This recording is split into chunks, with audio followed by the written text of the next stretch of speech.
The observation deck of the Zalthari flagship Dominance Eternal hummed with the quiet confidence of a species that had never known defeat. Commander Thixaler watched through the crystalline viewport as Earth hung in the darkness, a blue marble, fragile and insignificant. "Prepare the pacification protocols," Thixaler commanded, his translator converting his thoughts into audible commands. "This will be over within 3 rotations." For 6,000 cycles, the Zalthari collective had expanded across the galaxy without resistance. They had subjugated 400 species, absorbed their technologies, and integrated their populations into the collective's labor systems. The humans would be no different, or so they believed. Elsa Morrison stood in the wreckage of what had been Geneva, her medical coat torn and stained with ash. Around her, the emergency response teams worked frantically to pull survivors from beneath collapsed buildings. The Zalthari strike had been precise, targeting major population centers, communication hubs, and military installations simultaneously. Dr. Morrison, a young paramedic, stumbled toward her, eyes wild with shock. "We need you at Triage Station 7. The burns, they're unlike anything we've seen." Elsa nodded, her jaw set with grim determination. She had spent 15 years studying xenobiology, preparing for first contact. She had imagined diplomacy, cultural exchange, mutual understanding. Never this. As she moved through the chaos, her communicator crackled to life. "All personnel with security clearance Echo 7, report to subsurface bunker Delta 9 immediately. Authorization code Prometheus." Elsa's blood ran cold. Prometheus, the contingency plan no one believed would ever be activated.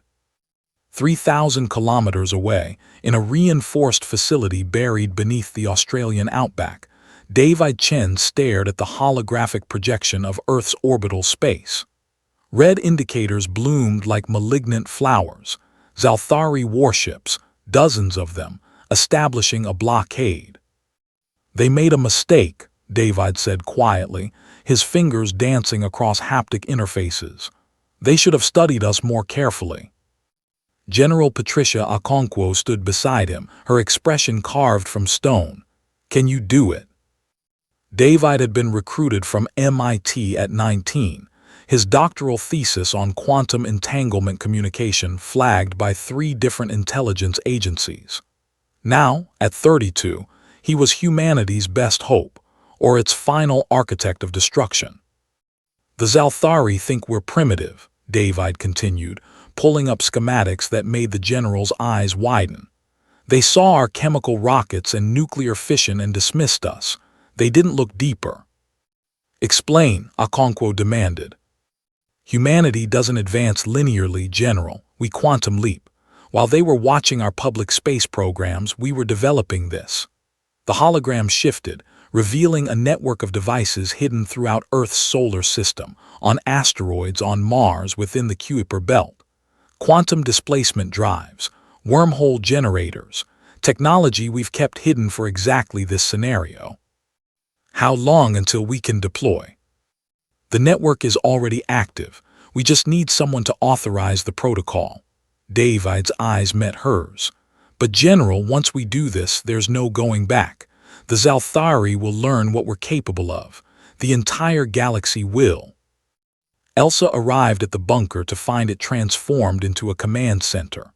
Scientists, military personnel, and government officials crowded around displays showing tactical information. She was directed to a sealed conference room where David was already waiting, along with a dozen others. "Dr. Morrison," David acknowledged her with a slight nod. They had met twice before at xenobiology symposiums. His theoretical physics had always seemed impossibly abstract to her. Now, watching him manipulate equations that bent spacetime itself, she understood. He had been preparing for war. "What do you need from me?" Elsa asked. "Your expertise in xenobiology. We're about to send a message to the Zalthari collective." David pulled up biological scans of the alien invaders. "I need to know, can they feel fear?" Elsa studied the data, neural pathways, hormone analogs, psychological profiles compiled from their communications. Yes, she said finally, their amygdala equivalent is even more developed than ours. They're a predator species. Fear is fundamental to their survival instinct. Good, David's smile was cold. Then they'll understand what we're about to show them. Commander Thixaler received the first reports with dismissive irritation.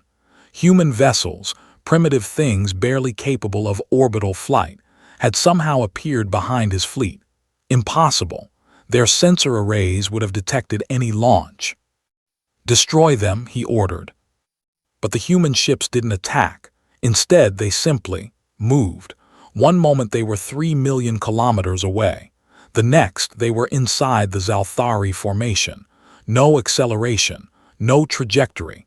They simply ceased to exist in one location and materialized in another. Quantum displacement, Thixaler's science officer whispered, his chromatophores flashing alarm colors. They've weaponized quantum mechanics.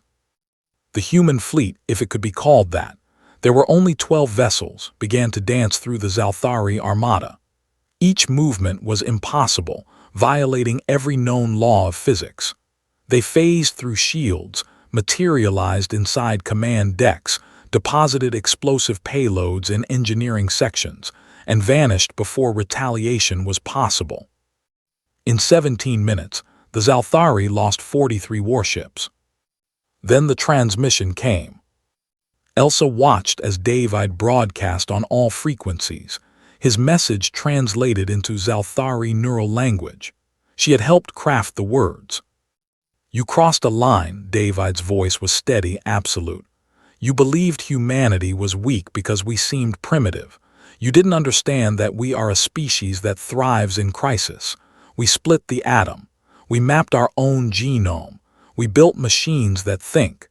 And we did it all while trying to destroy ourselves. The hologram showed Earth's history in fast-forward, wars, genocides, near extinctions. We are experts in violence because we have practiced on ourselves for 10,000 years. We know every possible way to kill, to terrorize, to break the will of an enemy. We have refined warfare into a science and an art. Elsa felt sick watching the images, but she understood the strategy. The Zalthari respected strength. They needed to see humanity's capacity for destruction. But we also learned mercy, David continued. We learned cooperation. We chose, finally, to be better, and we were building a civilization based on that choice. The hologram shifted to show the ruins of Geneva, of Mumbai, of Sao Paulo. You took that choice away from us. You forced us to remember what we truly are. David's eyes were hard as diamonds. So here is your choice. Leave Earth. Leave our solar system. Never return. Tell your collective that humanity is not prey. We are the predators you should have left alone. Or stay, and we will show you what 10,000 years of evolutionary warfare has created. We will demonstrate why Earth's greatest horror stories are about ourselves. We will teach you fear. Commander Thixaler watched his fleet limp away from Earth's system, 67 vessels reduced to 19. The human ships had stopped pursuing once the Zalthari began their retreat, but they remained visible on sensors, hovering, watching, waiting. In the collective 6,000 cycles of expansion, they had never retreated. Never. Thixaler composed his report to the collective council, his chromatophores dulled with shame, and something else. Something he hadn't felt since he was a juvenile hiding from apex predators in his homeworld's wilderness. Fear. The humans had taught the Zalthari fear. Elsa found David on the observation deck hours later, staring at the stars. The Zalthari were gone, but the scars they left would take decades to heal. We won, she said quietly. We survived, David corrected. Winning would have been never having to show them what we can do. Now the galaxy knows, and they'll either fear us or try to destroy us before we become a threat. Maybe, Elsa conceded. Or maybe they'll leave us alone. Maybe that's enough. David nodded slowly. Maybe, But Elsa, we can never forget what we're capable of. That technology we unleashed, it's Pandora's box. We opened it to survive, but now we have to live with what's inside. Above them, Earth turned in silence, wounded but unbroken. Humanity had crossed its own line, revealing capabilities they had kept hidden even from themselves. The question now wasn't whether they could fight. It was whether they could remember how to be more than warriors. The answer would determine not just humanity's future, but the fate of every species they would eventually encounter among the stars. The end.